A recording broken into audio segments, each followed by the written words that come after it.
All right. So today we are talking about Hyatt rolling out ChatGPT across the company, which is a pretty big move. So the question is, are hotels finally ready for operationalize AI? That's a big word. Or are we still in the experiment phase? We'll also get into hotels trying to go fossil fuel free. JetBlue is pushing back on bankruptcy rumors, and a new outdoor brand tapping into the glamping trend. And of course, we're bringing back our game just to see how confusing hotel brands really are. Let's dive in.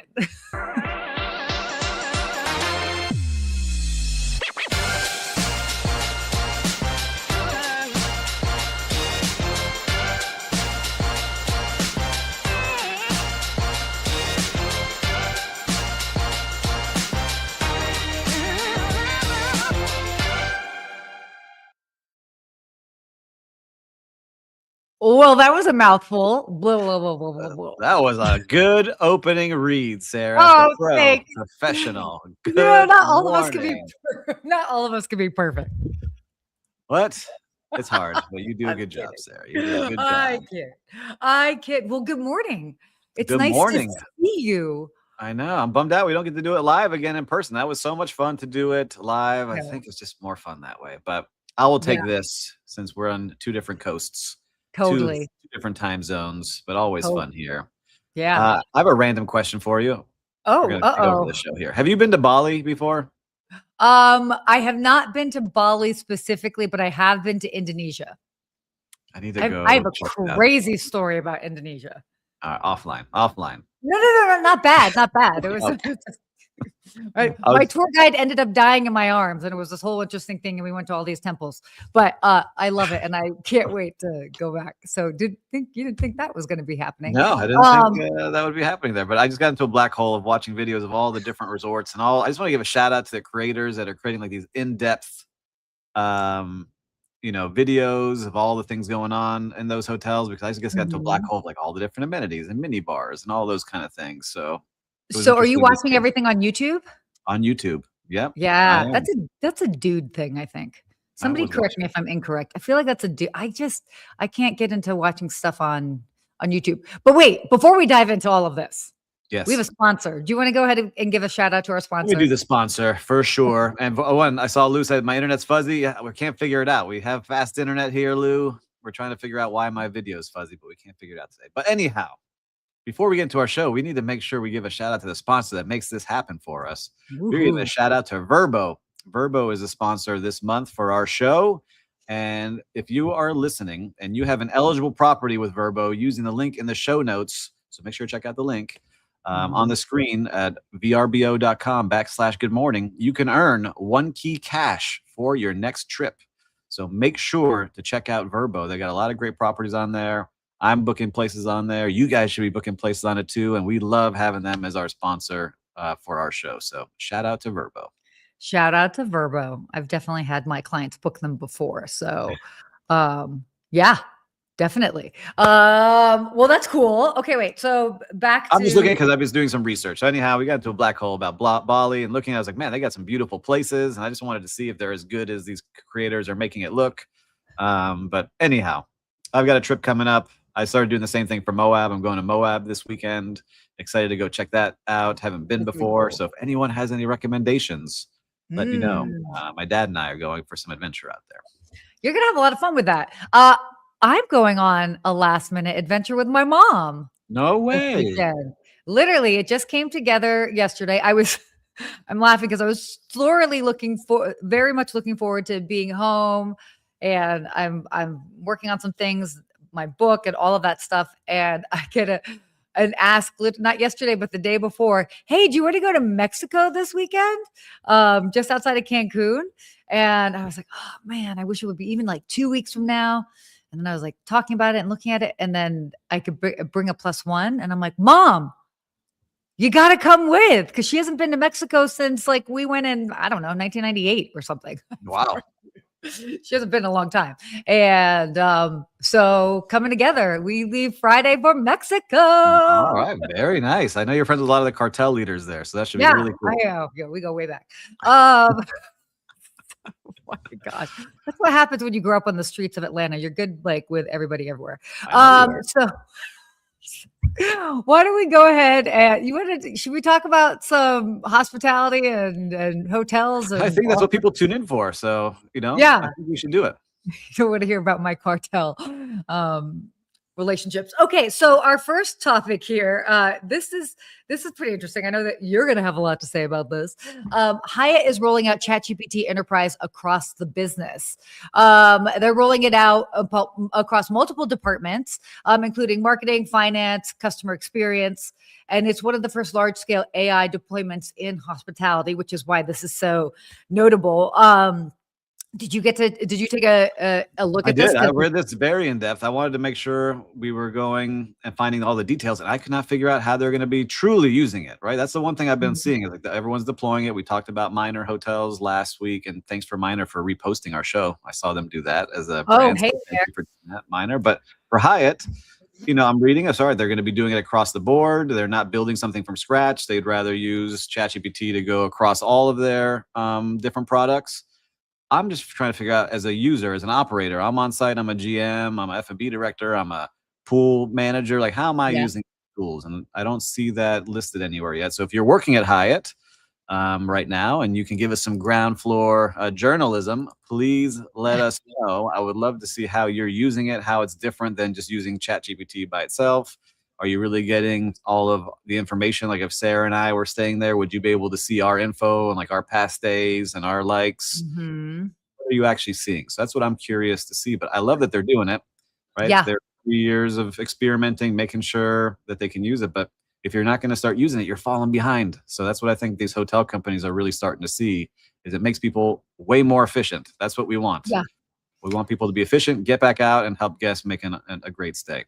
But what are you thinking when you're reading this article? Yeah, I mean, I feel like we're kind of starting to get into the early phases of more than theoretical, more than just trying and implementation, but we're actually seeing results. We're seeing how it's being used in the day-to-day, and then ultimately like the improved efficiency. I mean, there's numbers and real data behind that. This actually quickly just reminded me of last week. So actually after our show last week, I was on a panel at C-Trade. I want to do a quick shout out to them talking about AI. So we had the CTO from Norwegian Cruise Lines, as well as the CIO of MSC Cruises, and we were talking about AI and how it's being implemented in the cruise industry. And so very similarly, the big conversation, and we even touched on this last week, is AI is great, but it's like, is the data centralized so that you're able to kind of more efficiently use AI to, whether it's aggregate all that information, but then end up acting on it and having the correct data. So I think it's great that we're seeing that Hyatt is doing that. And again, we're just going to continue to see more and more big brands, be it hotels, be it cruises, obviously airlines as well. I mean, we're all sitting on a gold mine of data, and it's just how do we act on it in a way that actually ends up helping the guests and streamlining the experience in the back end. You did a great job on that panel. I was very impressed. Sarah did a great job. I hope they show that recording somewhere. But I liked one thing that I think it was the CTO of Norwegian said, we want to meet guests where they are. If they land on our website, just want to talk to the chat bot and get a question answered, great. If it's that they want to plan a whole vacation with us, we want to be able to do that for them. If it's something even bigger, they want to be able to do that for them. But what they don't want is you having to be on your phone when you're sitting in the hot tub with people from around the world. They want your phones away. It should be easier. It should be easier for the guests to use.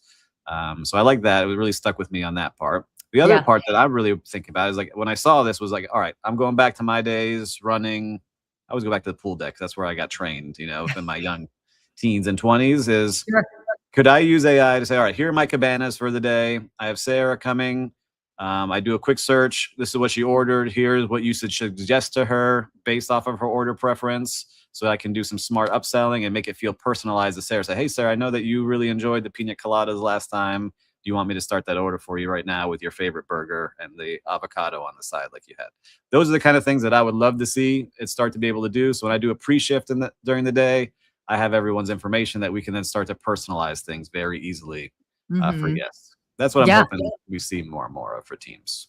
Well, and I think we will, and I think the big conversation part from last week in regards to AI, and I think everybody can agree with that. It's not supposed to be seen; it's supposed to be felt. And so that's the whole thing with any sort of technology, but absolutely AI. And so kind of having it, working in the background. And I mean, Hyatt's done a great job as far as implementing it, and obviously very much focus on how it's improving, efficiency for the employees and the staff. But then, as also what Steve was just saying, meeting guests where they're comfortable. So they're not necessarily coming back from a Hyatt stay being like, man, that AI was amazing. That's like, that was the best day I ever. Whoa, man, that was a great AI stay.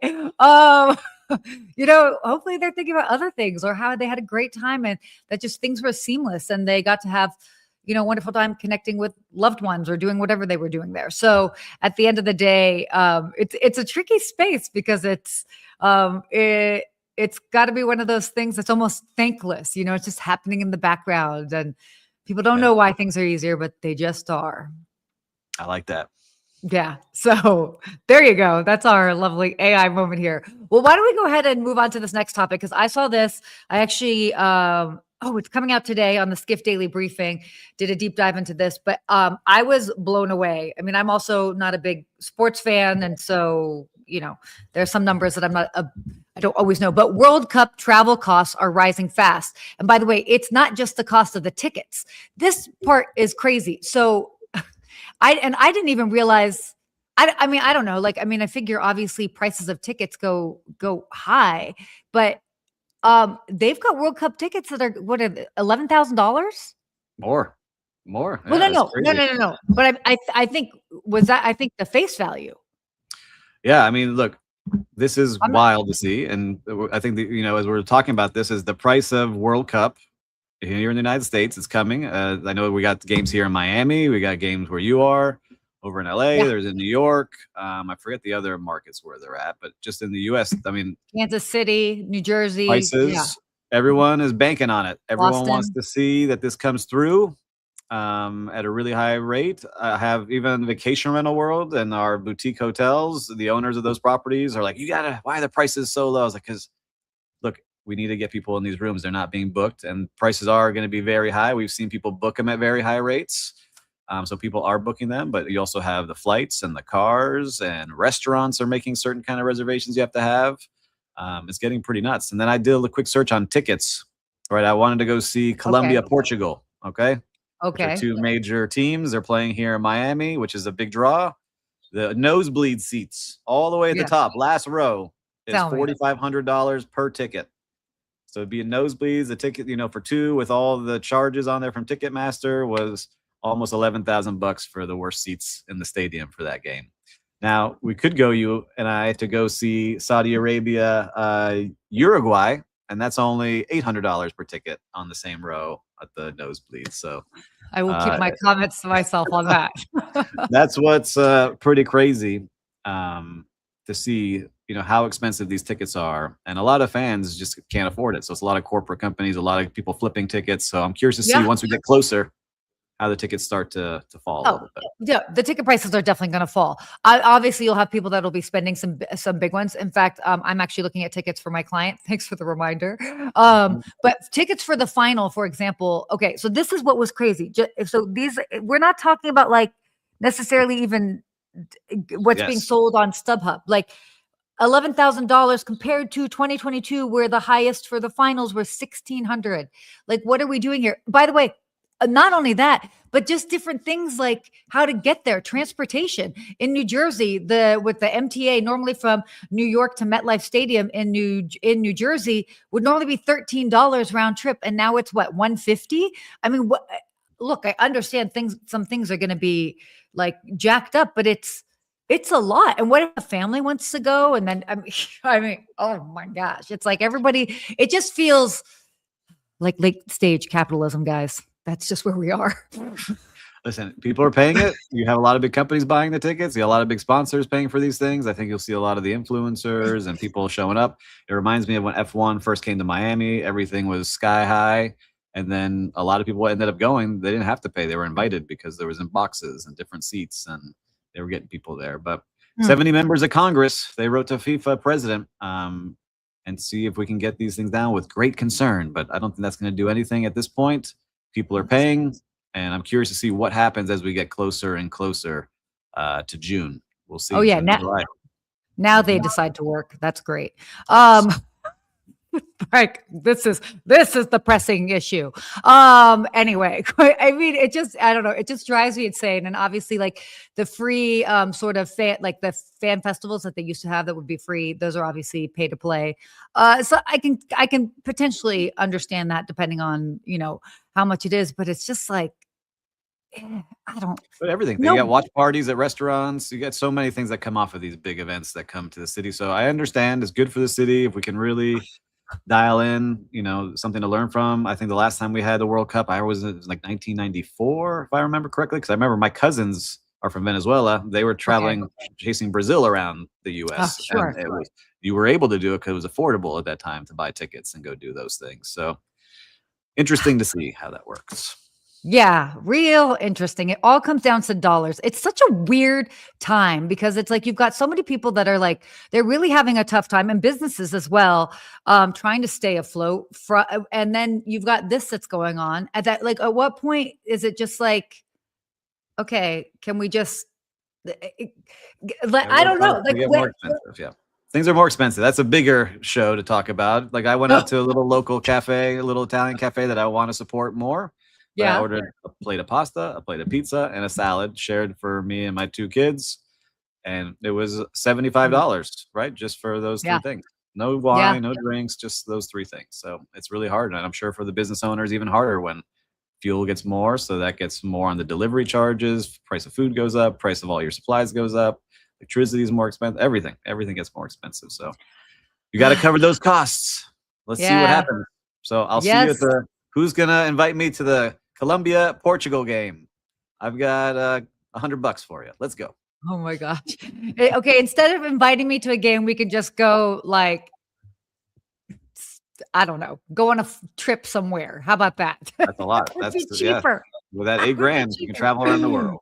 Totally. We don't even have to fly business class. Anyway, let's go ahead and go on to our next topic here. Whew. All right. The Net Zero Club. Hotels are rejecting fossil fuels. This was interesting.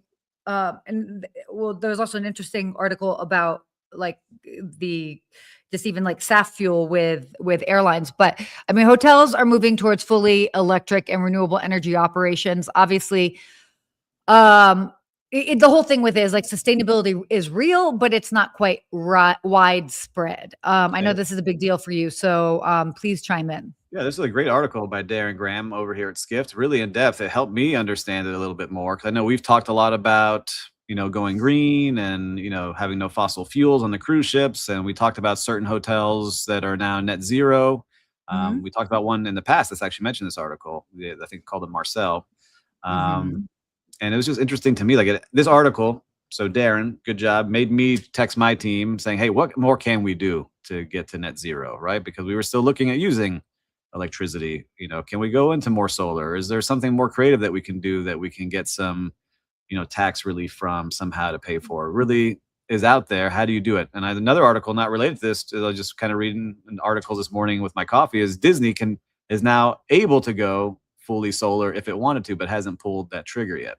Right. So it's those kind of things you start seeing. We talked about the MGM hotel in Las Vegas doing it.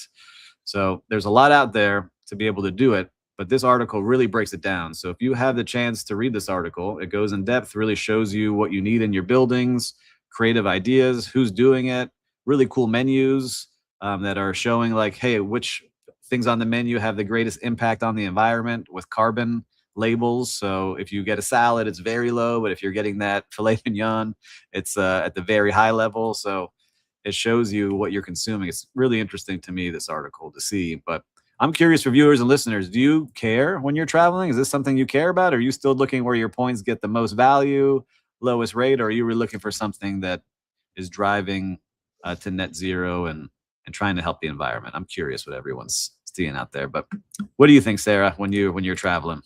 I think it's a low. I mean, and coming from somebody who has an electric car, who prior to that had a hybrid car for many, many years, who I also vegetarian for a long time, if we want to really get into like just understanding as far as energy use and all of that. But that being said, I'm not necessarily making like if I mean, in all honesty, like if I'm booking a hotel, I'm not like, ooh, which one is net zero or super green. If it is, oh, it happens to be, that's cool. But like booking.com, I mean, they used to have the green leaf feature, but now that's been blocked. So it's interesting because there's like a little bit of a definition problem with it, or there's an inconsistency, I should say, maybe versus problem. And then I think at the end of the day, how much is it necessarily impacting where people are choosing to stay? And I don't think that that's a very high percentage. As I mean, Yeah, some again, companies, like if you have a conference hotel of your drive conferences, a lot of the people booking those meetings, that's part of the RFP, right? So part of that proposal process is what does your hotel do to be more green? And they choose places based off that, which I love. And I was part of those conversations in the past. And so now for me too, I'm looking behind me. I have bags and bags and bags of samples of compostable things, but none of them look good. It's how do you figure out how to make things look nice so you're not lowering the quality of the standard you're giving guests?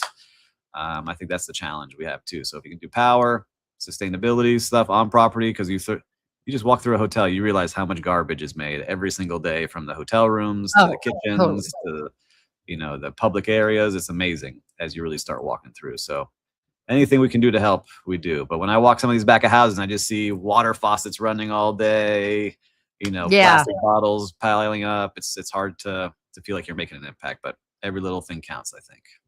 Yeah, no, it definitely. I mean, it's crazy when you actually think about how much waste we as individuals produce. I got 2 compostable cups on my desk right now. Maybe I just used one. Yeah. No, it's it's definitely interesting times indeed. That whole thing that you were even saying about like Disney. So wait, is that correct? They have the capability. Yeah, they said this morning, I was reading the headline, right? I didn't read the full article, but they have the capability to go fully solar now.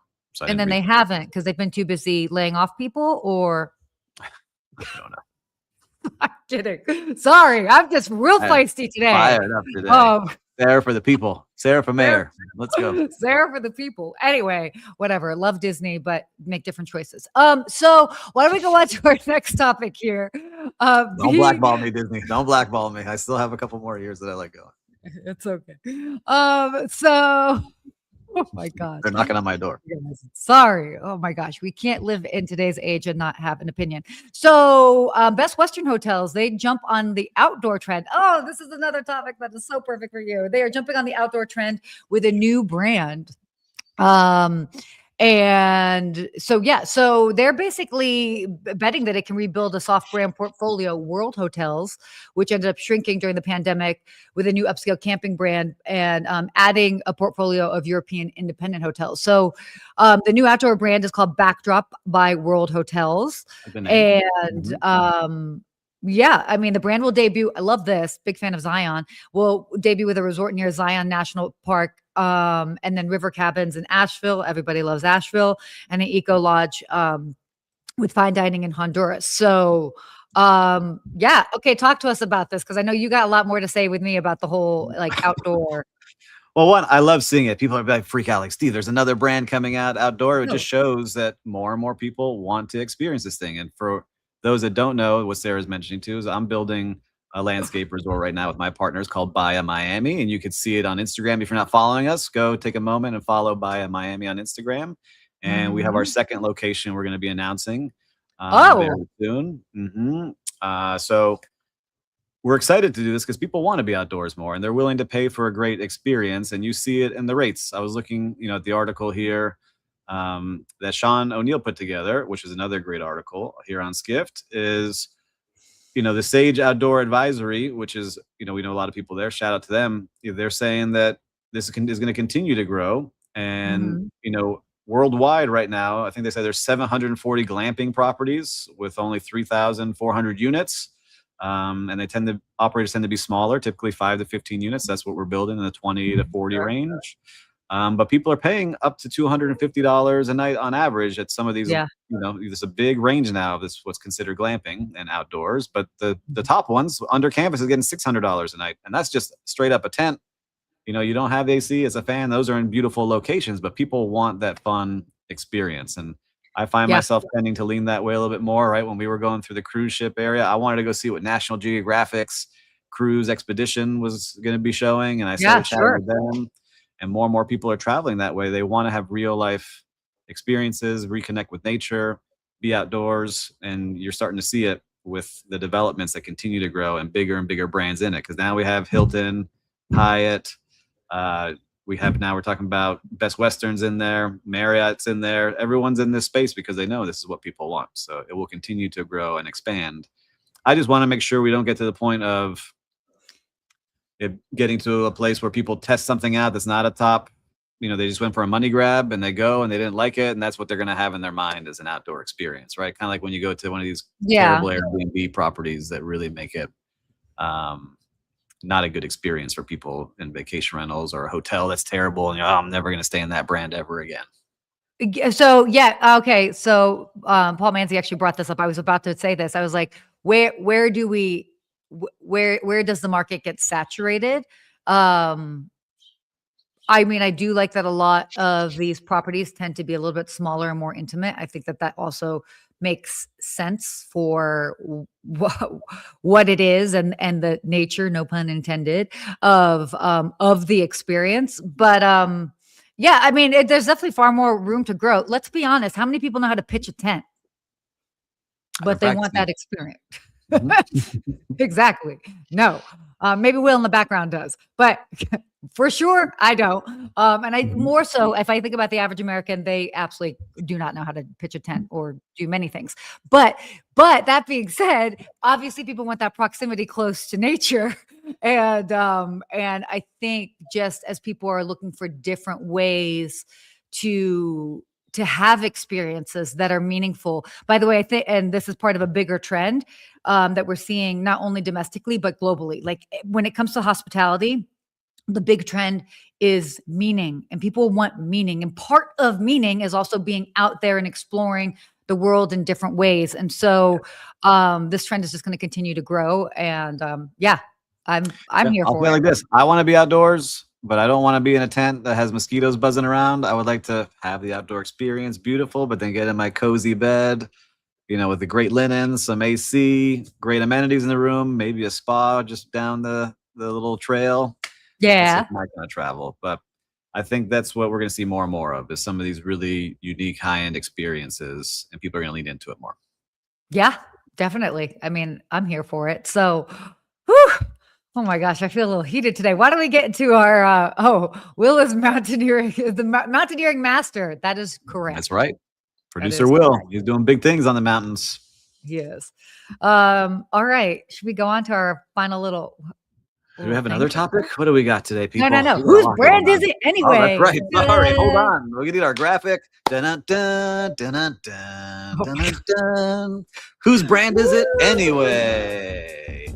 The game show that I like to get music now.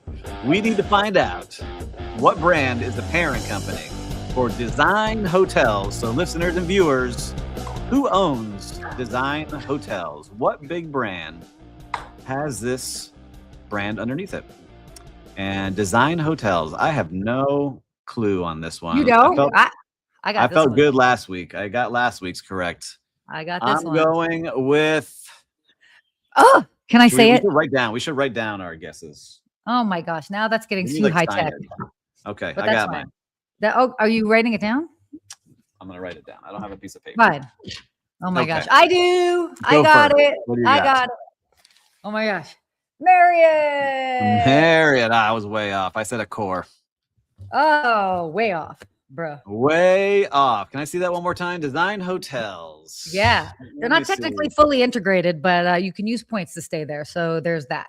If you would like more details, happy to provide them. Boutique Hotel Luxury Collection. We are Design Hotels, a collection of 300 independent hotels rooted in design, locality, and culture. Mm-hmm. All right, Design Hotels. Very cool. Yeah. Destinations, a lot of fun spaces, a lot of European areas, Australia, Bolivia. Samsonite. All right. All over the Samsonite. place. Manzi. Oh my gosh. He said Mm. Samsonite. I was way off. Very. I was way off. Oh, Dumb and that Dumber. was If you don't know Dumb and great. Dumber, the movie. we got it. Yeah, Kate, you were Good right. job, Kate. Good job. Oh, I man. do love this game. It just shows you a lot of brands out there, but it looks really nice. I'm on the website. So check out Design great. Hotels if you haven't yet. They got some cool places. They're great. They're definitely fantastic. So, whew, man, I feel like I'm out of breath from today's show. I got all heated. You're fired up. I love it. I love it. I love seeing you Oh, man. passionate about defending the people out there, Sarah. Oh my gosh. Yeah, that's right. But yeah, no, I mean, look, it's interesting times. There are a lot of changes that are happening, continuing to happen. It's so yeah, it just is interesting how we navigate it because obviously businesses still need to run. And you know, the landscape is changing. The cost of living is changing. The oil prices are changing. Also, not all oil is created the same, or is the same and can be used for the same thing. So it's a challenging time out there. Do you guys don't want to come to my TED Talk about oil? Do you? That's going to be on our next show. You can click on the link below here where Sarah talks all kinds of Sarah and crude prices and which stocks to bet on. We're going to it next. Oh, we could definitely do that. Anyway, kidding. We went long today. We love what we were talking about today. Some great things. We talked about AI. Yeah. We talked about sustainability. We talked about getting outdoors more. And a big shout out to Vrbo again for being the sponsor this month. If you haven't checked it out, make sure to check out Vrbo.com/good morning to make sure to support. You got a lot of great things going on there. And as always, we shared a lot of great things here. Sarah was fired up with a lot of fired up topics. Make sure to share with your friends how fired up Sarah was today, because I'm sure they're going to be just as passionate as she was about the things that she was talking about. And make sure to subscribe. Why, Sarah? Why should they subscribe? What's the one benefit? There's a lot of benefits. There's a lot of benefits. Well, subscribe so then you always know when we go live, but also help support us so we can continue keeping the show going. Yeah. And it's free. There's nothing free. We just talked about how expensive everything is. Go click that button right now, people. That's right. Go for it. Oh, and then we should end on, as always, stay hospitable. Hospitable. Keep it hospitable. Keep it. I don't know. Sign off. Hey, he's blurry. Get him out of here.